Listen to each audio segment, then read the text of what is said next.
Chapter 10. 3 Days Blizzard. When Laura's eyes opened in the morning, she saw that every clinched nail in the roof over her head was furry white with frost. Thick frost covered every window pane to its very top, but daylight was still and dim inside the stout walls that kept out the howling blizzard. Carrie was awake too. She peeked anxiously at Laura from under the quilts on the bed by the stovepipe where she and Grace slept. She blew out of breath to see how cold it was. Even close to the stovepipe, her breath froze white in the air. But that house was so well built that not one bit of snow had been driven through the walls or the roof.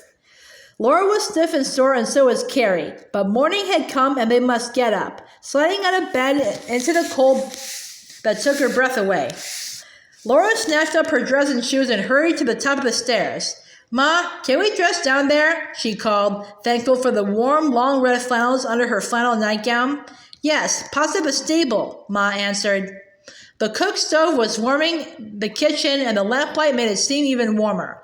Laura put on her petticoats and dress and shoes. Then she brought down her sister's clothes and warmed them and carried Grace downstairs wrapped in quilts. They were all dressed and washed when Pa came in with the milk half frozen in the pail.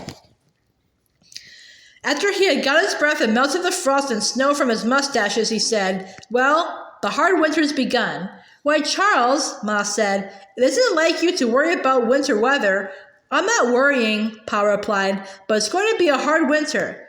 "Well, if it is," said Ma, "here we are in town where we can get what we need from the stores even in a storm."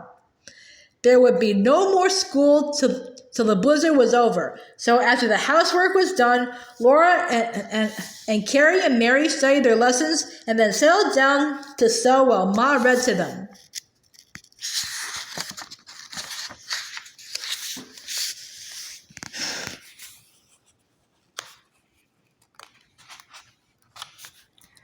Once she looked up and listened and said, "It sounds like a regular 3 days blizzard."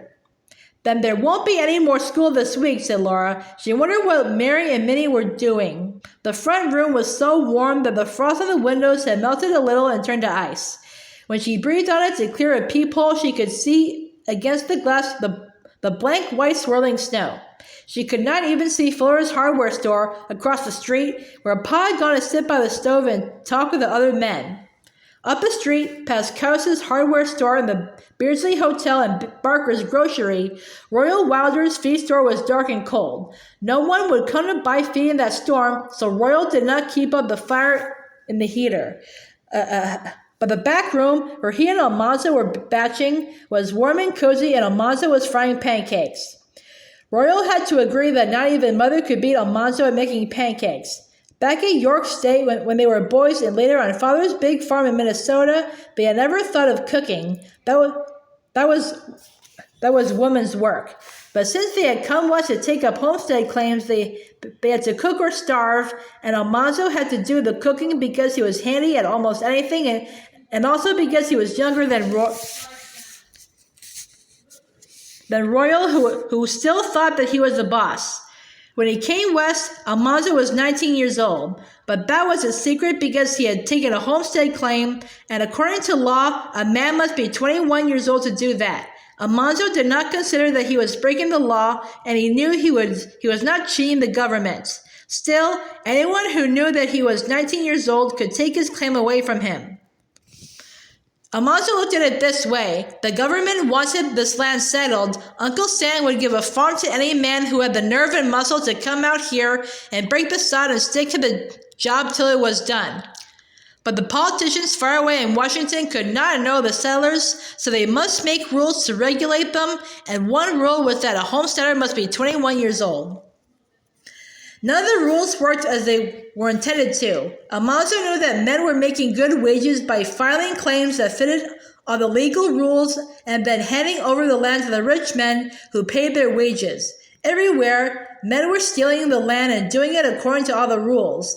But of all the homestead laws, Almanzo thought that the most foolish was the law about a settler's age. Anybody knew that no two men were alike.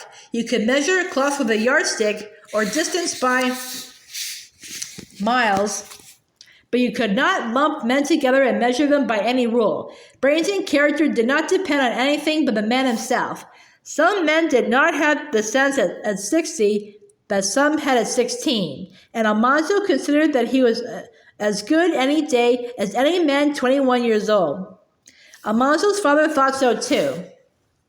A man had the right to keep his sons at work for him until they were 21 years old, but Almanzo's father had put his boys to work early and trained them well. Almanzo had learned to save money before he was 10, and he had been doing a man's work on the farm since he was 9. When he was 17, his father had judged that he was a man and had given him his own free time. Almanzo had worked for 50 cents a day and saved money to buy seed and tools. He had raised wheat on shares in western Minnesota and made a good crop. He considered that he was as good a settler as the government could want and that his age had nothing to do with it. So he had said to the land agent, "You can put me down as 21, and the agent had winked at him and done it. Almanzo had his own homestead claim now, and the seed wheat for next year that he had brought from Minnesota, and if he could stick it out on these prairies and raise crops for 4 years more, he would have his own farm."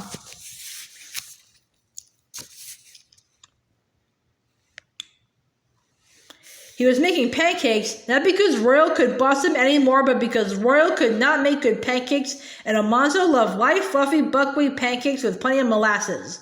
"Whew, listen to that," Royal said. They had never heard anything like that blizzard.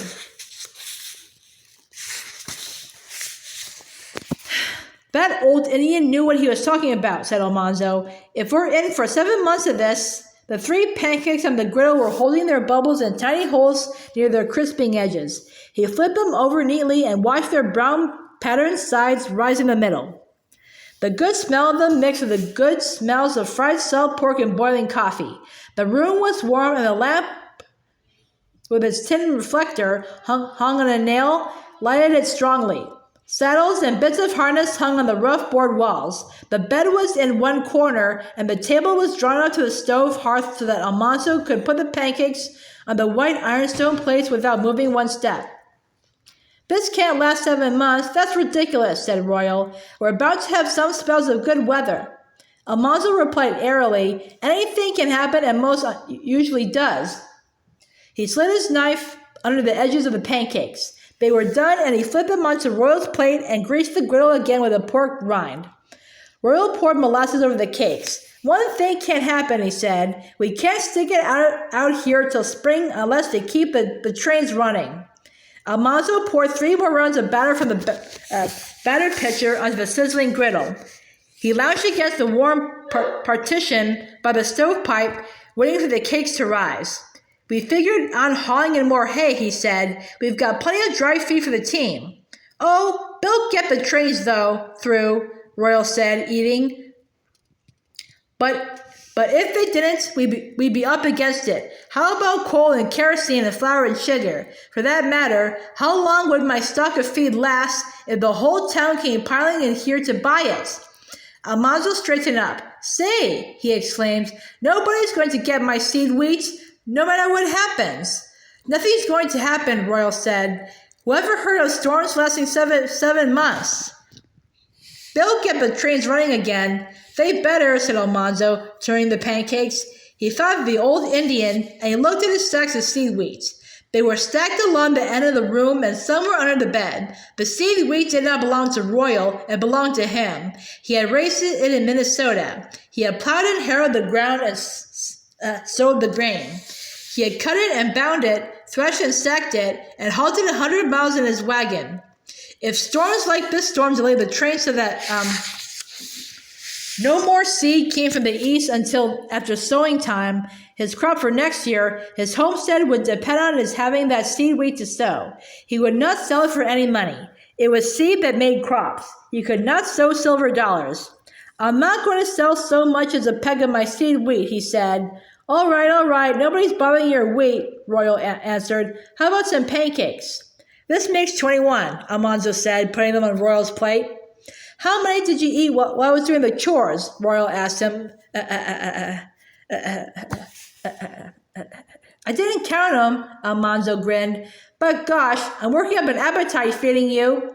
"So long as we keep on eating, we don't have to wash the dishes," said Royal.